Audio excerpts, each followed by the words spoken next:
ओम नमो भगवते वासुदेवाय। भगवद गीता के द्वितीय अध्याय के तृतीय खंड में आज हम 31 से 40 तक के 10 श्लोकों का पारायण और कुछ भावार्थ तात्पर्य जानने का प्रयास करेंगे। प्रिय बंधुओं, 30 तक के श्लोक आत्मतत्व निरूपण विषय को लेकर है। भगवान श्री कृष्ण अर्जुन के मोह को दूर करने के लिए सांख्य का महान उपदेश देते हैं, आत्मा की अमरता और शरीर की नश्वरता। इस महान विषय के बाद भगवान धर्म युद्ध, क्षत्रिय के लिए धर्म युद्ध को महान बताते हुए आगे कहते हैं, उसका मार्ग प्रशस्त करते हैं। इनमें भी बहुत श्रेष्ठ सूक्तियाँ सुभाषित के माध्यम से अर्जुन का मार्गदर्शन किया श्री कृष्ण ने। आपसे निवेदन है कि इनका संप्रसार करें। YouTube को संप्रसारित करने का काम आप सब्सक्राइब से, शेयर से, लाइक से कर सकते हैं, ताकि मुझे हौसला प्राप्त हो और मैं आगे के जो बहुत सारे ऐसे विषय हैं, उपनिषदों के अन्य आख्यान उपाख्यान हैं, संस्कृत स्तोत्र हैं, भजन हैं, उनको भी आगे आप तक प्रस्तुत कर सकूं। तो आइए आज के 10 श्लोकों का पारायण करते हुए आगे बढ़ें।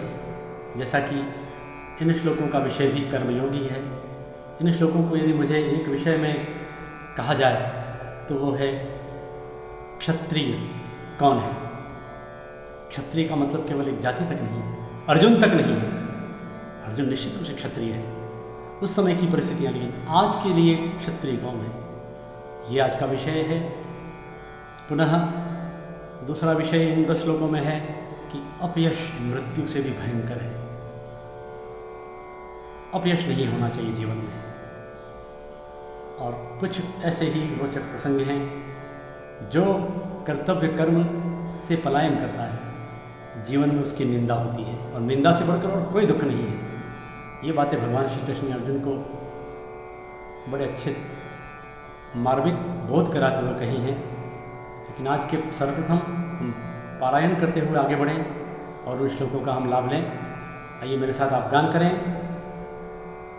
31वां श्लोक, 31 श्लोकः। ओम स्वधर्ममपि चावेक्ष न विकम्पितुमर्हसि धर्म्याधियुद्धाच्चैयोन्यत् क्षत्रियस्य न विद्यते यदृच्छया चोपपन्नं स्वर्गद्वारमपावृतम् सुखिनः क्षत्रिया पार्थ लभन्ते युद्धमिदृशम्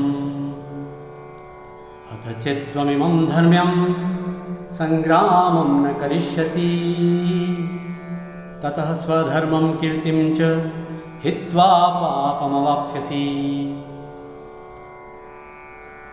अकीर्तिं चापि भूतानि कथयिष्यन्ति ते व्ययाम् संभावितस्य च कीर्तिः मरणादतिरिच्यते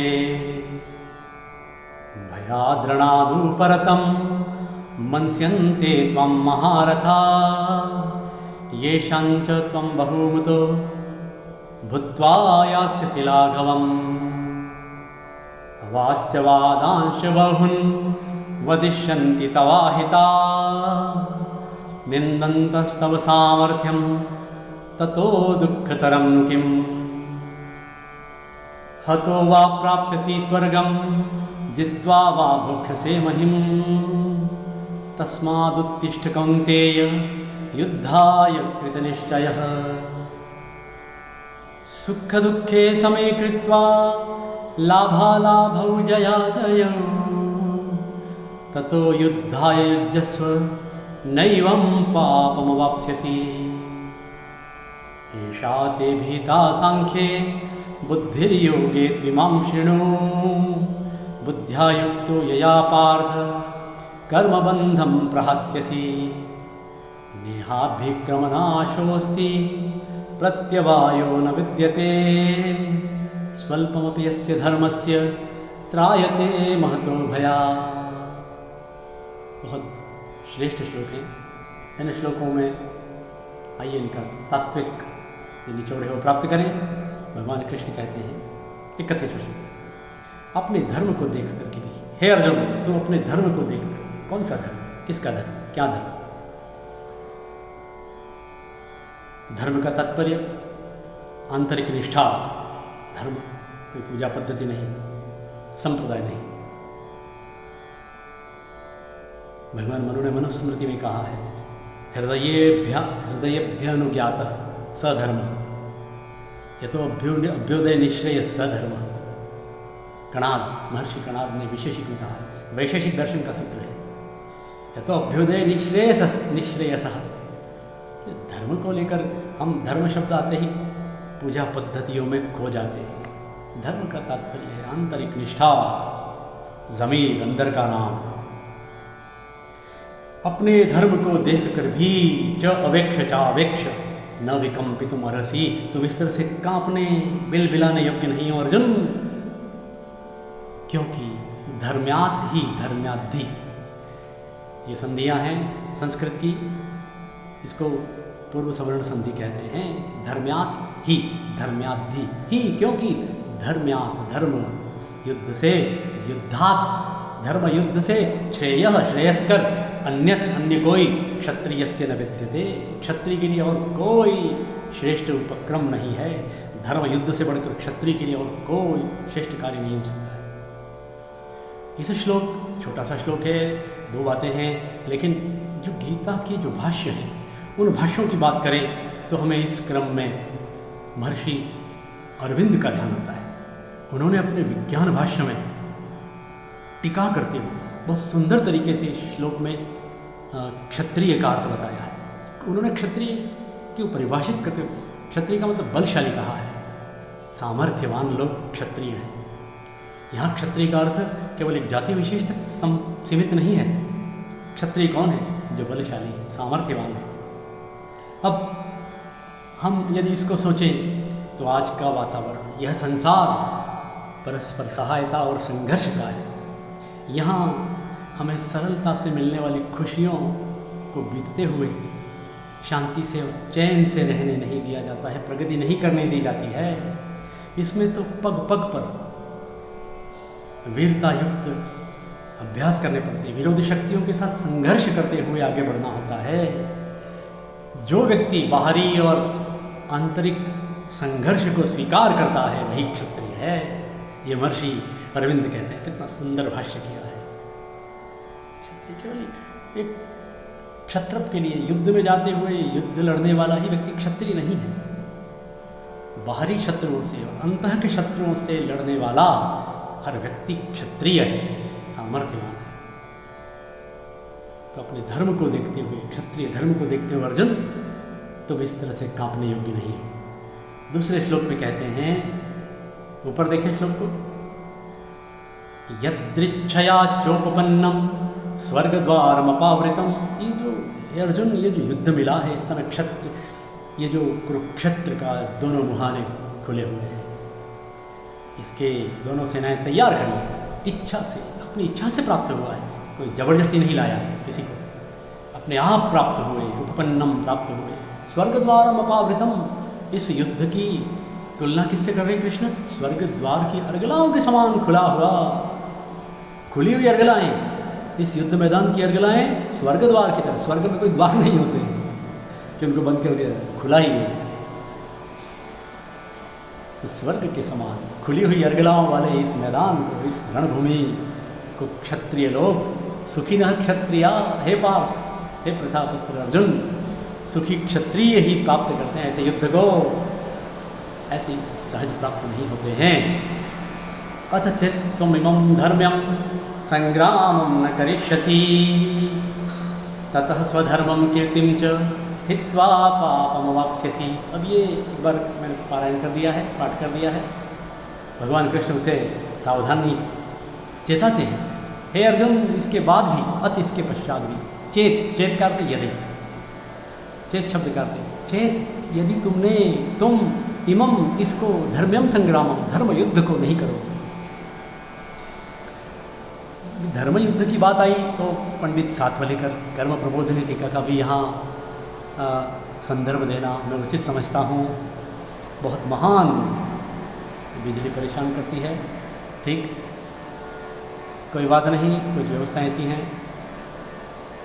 अथ चेत् त्वमिमं धर्म्यं संग्रामं में, तो इस धर्म युद्ध को मैं कह रहा था कर्म प्रबोधिनी के टीकाकार श्रीपाद पंडित श्रीपाद दामोदर सातवलेकर ने अपने भाष्य में धर्म युद्ध को परिभाषित किया है कि जो सदाचारी है, जो समाज में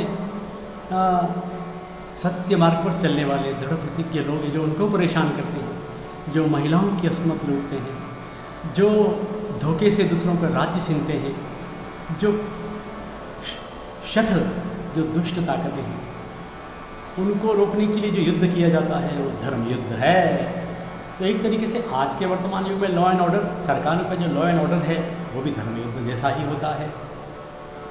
कई राज्यों की जो पुलिस विभागों में उक्ति लिखी हुई होती है, सदरक्षणाय खल निग्रहणाय, अर्थात सज्जनों की रक्षा के लिए है और दुष्टों के निग्रह के लिए है।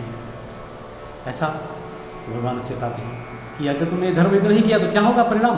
स्वधर्मम कीर्तिम च हित्वा पापम अवाप्स्यसि। हे अर्जुन, तुम अपने धर्म, तुम अपने खुद के स्थान से और अपने यश से गिर जाओगे, पतित हो जाओगे। स्वधर्मम, अपने निज धर्म से भी पतित हो जाओगे, गिर जाओगे, तुम्हारा यश धूमिल हो जाएगा। कीर्ति से हिट हट करके पाप को प्राप्त होगे, पाप के भागीदार बनोगे। अब जो बड़ा श्रेष्ठ श्लोक आ रहा है, अकीर्तिम चापि भूतानि कथयिष्यन्ति त्यव्ययाम। भूतानि, लोग, प्राणी क्या करेंगे? ते अव्ययाम अकीर्तिम कथयिष्यन्ति। यदि तुमने युद्ध नहीं किया तो अव्ययाम, न व्ययाम में अव्ययाम, कभी समाप्त नहीं होने वाली, कभी खत्म नहीं होने वाली तुम्हारी अकीर्ति को गाते रहेंगे, तुम्हारी बदनामी के ढोल को पीटते रहेंगे। अर्जुन ऐसा, अर्जुन वैसा, लोग तुम्हारे सामर्थ्य की निंदा करेंगे। हे अर्जुन, यदि तुमने धर्म युद्ध नहीं किया तो लंबे समय तक लोग तुम्हारी अकीर्ति को गाते रहेंगे। संभावितस्य चार कीर्ति ही मरणादतिरिच्यते। बहुत श्रेष्ठ बात है, ये सुभाषित है, सुक्ति है। क्या है कि जो संभावित का तात्पर्य सम्मानित से, जो सम्मानित जीवन जी रहा व्यक्ति है, ऐसे सदाचारी सम्मानित व्यक्ति के लिए ऐसी अकीर्ति, ऐसा अपयश, ऐसी बदनामी मरणाद अतिरिच्यते, मौत से भी भयंकर होती है, मौत से भी बढ़कर होती है, मृत्यु से भी भयंकर होती है।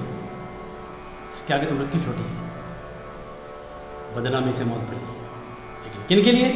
सम्मानितों के लिए। निठल्ले, नाकारा और निकम्मे,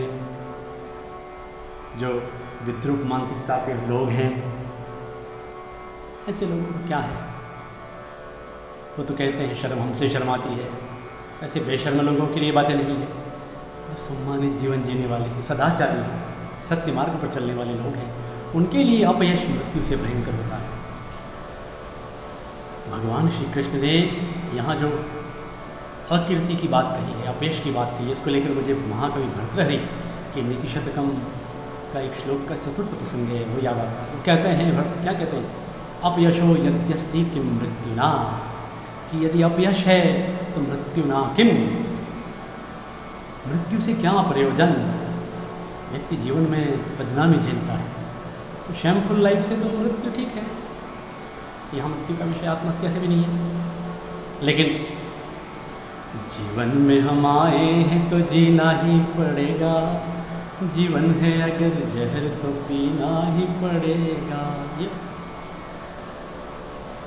बहुत श्रेष्ठ पुरुषार्थी व्यक्ति के लिए अपयश को यहाँ नकारा गया है।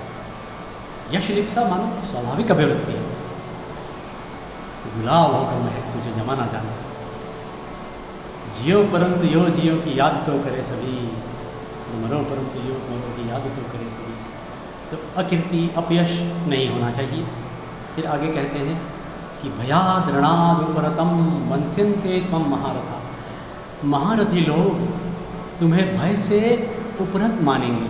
हे अर्जुन, तुमको त्वाम महारथी लोग क्या समझेंगे? रण से भागा हुआ, इस पलायन किया हुआ, भय के कारण भाग गया, उपरत हो गया।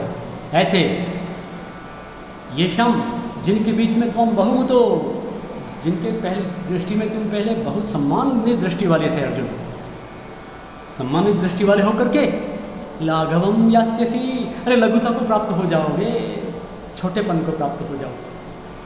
अब तुम्हें लोग उस दृष्टि से नहीं कहेंगे, नहीं देखेंगे, उनकी दृष्टि में तुम गिर जाओगे, तुम्हें भय से उपरत युद्ध से विमुख हुआ मानेंगे।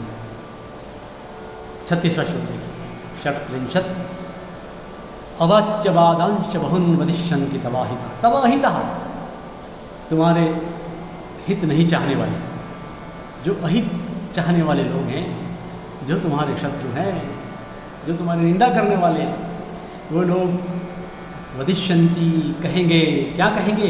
अवाच्यवादान, नहीं कहने योग्य, नहीं बोलने योग्य ऐसी ऐसी अशोभनीय वक्तव्य कहते रहे। निंदन्तः तव सामर्थ्यम, तव सामर्थ्यम निंदन्तः, तुम्हारे सामर्थ्य की निंदा करते हुए अवाच्यवादान वदिष्यन्ति, बहुत सारी नहीं कहने योग्य बातें कहेंगे। जिह्वा पर नहीं आनी चाहिए, लेकिन लोग कह देते हैं, मुंह फटोते हैं।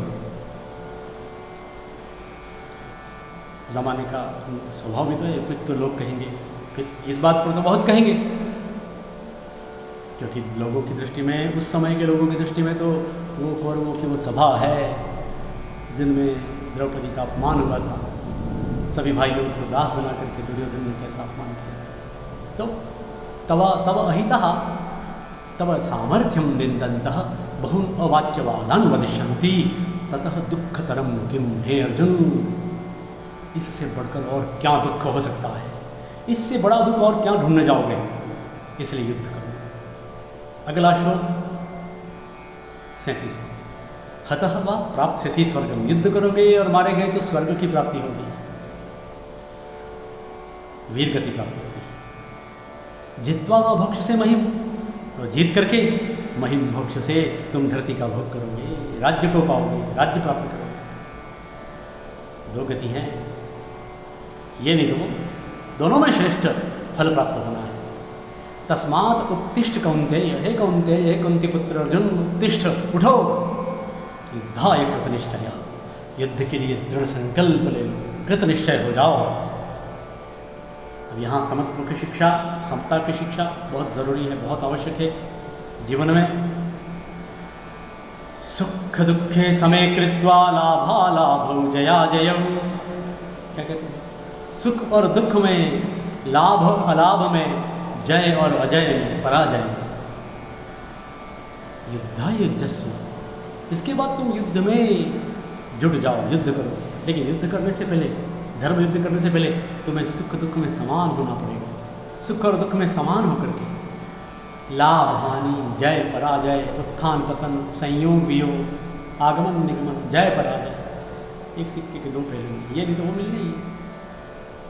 मनों की प्रकृति क्या हो गई है? सिक्का उछाले तो हेड ही चाहिए, टेल भी आएगा।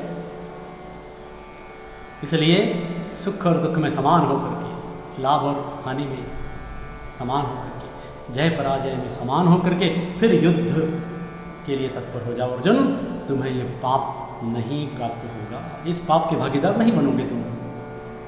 यहाँ भगवान कृष्ण अर्जुन को कहते हैं, एषा ते विहिता सांख्ये बुद्धिर्योगे त्विमां शृणु, बुद्ध्या युक्तो यया पार्थ कर्मबंधम प्रहस्यसि। इसका उपसंहार करते हैं। वो कहते हैं कि ये जो अभी तक की बातें बताई तो सांख्य का विषय थी, तुम्हारे मोह को दूर करने के लिए मैंने बातें बताई थी। ऐशा ते अभिहिता सांख्ये, हे अर्जुन, ऐशा ते सांख्ये अभिहिता, ये वाणी कही गई वो सांख्य के विषय में थी। अर्थात अपने पराये के मोह को दूर करने के में आत्मा की अमरता, शरीर की नश्वरता का मैंने बखान किया, वर्णन किया, तो ये विषय सांख्य का है। अब बुद्धि योगे तो इमाम शृणो, अब तुम इसको बुद्धि योग के विषय में सुनो। बुद्धि योग का तात्पर्य कर्मयोग, बुद्धि योग, अनासक्ति योग, यहाँ से कर्मयोग की बात शुरू होती है। भगवान उपसंहार कर रहे हैं, पहले की वाणी का उपरम करते हुए आगे कहते हैं कि उस बुद्धि से युक्त होकर के हे पार्थ कर्मबंधम प्रहस्यसि, तुम कर्म के बंधन से मुक्त हो जाओगे, तुम्हें कर्म का बंधन सताएगा नहीं। कौन सी बुद्धि से युक्त होकर के? समत्व बुद्धि से युक्त। अभी इससे पहले कहा था सुख दुख के समय कृत्वा, तो समत्व बुद्धि, सुख दुख में, लाभ हानि में, जय पराजय में, संयोग वियोग में समत्व रखना, सुख में हर्षाना नहीं, दुख में घबराना नहीं। तो इसके बारे में कर्म बंधन का दोष नहीं सताएगा। तो 40वें श्लोक में क्या कहते हैं? नेहाभिक्रमनाशोऽस्ति प्रत्यवायो न विद्यते स्वल्पमप्यस्य धर्मस्य त्रायते महतो भयात्। नेहाभिक्रमनाशोऽस्ति, ये संस्कृत कहीं कहीं भगवान वेदव्यास ने इन श्लोकों में थोड़ा सा ऐसा लगता है संस्कृत का ऐसा संधि समास का पुट आया है, थोड़ा सा क्लिष्टता अनुभूत होती है। लेकिन देखिए, न इह अभिक्रमनाशः, इह का तात्पर्य आता है तुरंत इस बुद्धि योग में, इस समत्व योग में, इस कर्म योग में, इस अनासक्ति योग में, निष्काम कर्म योग में अभिक्रम का नाश नहीं होता है। अर्थात आरंभ का, आरंभ तो करो। लोग काम प्रारंभ ही नहीं करते हैं, बीच में छोड़ देते हैं विघ्नों के भय से। कुछ लोग विघ्नों के डर से काम प्रारंभ ही नहीं करते हैं। लेकिन जो धीर होते हैं, शूर होते हैं, वीर होते हैं, वे विघ्नों से टकरा कर भी उस काम को पूरा करके ही दम लेते हैं। बाधाएं आती हैं आए, घिरे प्रलय की घोर घटाएं। स्वर्गीय वाजपेयी साहब की कविता है, किंतु इन पंक्तियों में क्या नेहाभिक्रमनाशोऽस्ति प्रत्यवायो न विद्यते, कि इस बुद्धि योग में, इस कर्म योग में अभिक्रम का, अभिक्रम का तात्पर्य है आरंभ का। कर्म योग करते हुए, कर्म जो हम कर्म कोई भी कर्म प्रारंभ करते हैं, अब वो सकाम है या निष्काम है वो अलग बात है, लेकिन जो प्रारंभ हुआ है जिस उद्देश्य से, उसमें उस आरंभ का नाश नहीं होता है। और प्रत्यवायः न विद्यते, प्रत्यवाय का तात्पर्य है विपरीत फल। उस कर्म का विपरीत फल भी प्राप्त नहीं होता है। कर्मयोग, कर्म करना जरूरी है। यहाँ भगवान कृष्ण ने अर्जुन को कर्मयोग की महान शिक्षा दी। केवल इस अध्याय तक ही सीमित नहीं है, तीसरे अध्याय का नाम भी कर्मयोग है। तो छठे अध्याय तक कर्मयोग की महान कर्म की शिक्षाएं, निष्काम कर्म की शिक्षाएं दी हैं। इसका तात्पर्य ये नहीं है कि कर्म से संन्यास। कर्मयोग की महान शिक्षा है कर्म में संन्यास, कर्म से संन्यास नहीं, कर्म में संन्यास। और संन्यास का भी मैं अर्थ बता दूं, शब्द बताए तो संन्यास। संन्यास का अर्थ बिल्कुल वैराग्य भाव लेकर छोड़ देने, संसार छोड़ने से नहीं है, पलायन करने से नहीं है। संन्यास, संन्यास, आगे आएंगी बातें उसको कहने वाली। फिर वही बात, संन्यास कहते ही देखिए शब्दों ने कैसा अपना अर्थ खोया है। एक व्यक्ति 20-25 साल से क्रिकेट खेल रहा होता है और वो फिर क्रिकेट आगे नहीं खेलना है उसे, आगे और अच्छा भविष्य है उसका, विज्ञापन कंपनी में काम करेंगे, कमेंट्री करेंगे, संन्यास ले लिया। दूसरे खेल स्पर्धियों में खेलेंगे, संन्यास ले लिया। अरे क्या संन्यास, और कोई शब्द नहीं है क्या? संन्यास किसको कहते हैं? क्रिकेट से संन्यास, शब्दों की 12 बजा दी हमने। संन्यास एक गृहस्थी के लिए नियमों में जीना ही संन्यास है। संन्यास का मतलब भस्म पोतने से नहीं है।